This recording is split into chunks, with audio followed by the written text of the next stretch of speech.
Қайырлы күн баршаңызға. Бүгін сіздерге осындай үстеліңізде әдемі жарасатын балық тортының рецебімен бөлісетін боламын.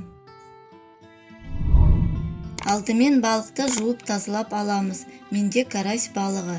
Мен алдын ала ет тартқыштан өткізіп алдым.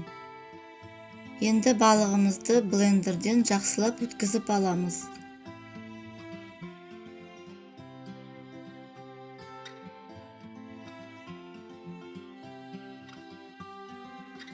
Таза ыдысқа жұмыртқа,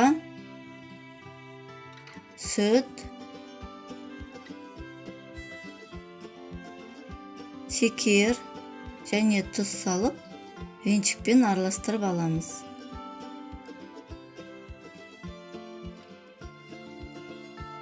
Үстіне астық салып, жақсылап араластырамыз. Осы қоспаны балыққа салып, құймақ пісіріп аламыз. Сәбізді үккіштен өткізіп алдым. Үстіне туралған пияз саламыз. Жақсылап араластырамыз. Майға қуырып шығамыз.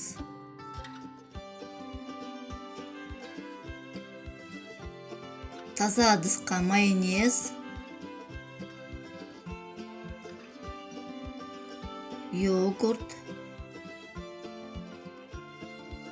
творожный сыр және үккіштен өткізілген сарымсақ салып, жақсылап араластырамыз.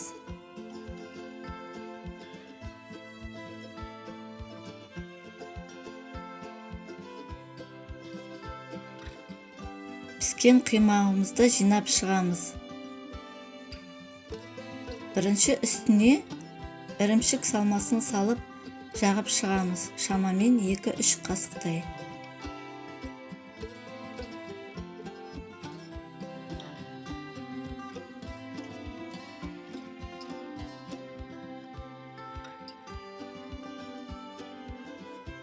Екіншісі сәбізден жасалған салманы салып жағып шығамыз.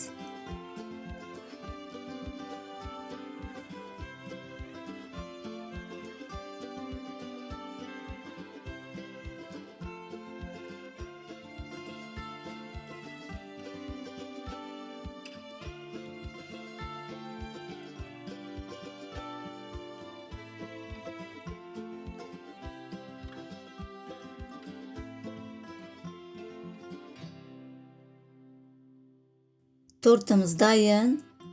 Кесіп көрейік. Өте жұмсақ шыққан екен. Сіздер де жасап көріңіздер. Ұнайды деген сенімдемін. Каналыма тіркеліп, лайк басуды ұмытпаңыздар. Менімен болғандарыңыз үшін көп рахмет.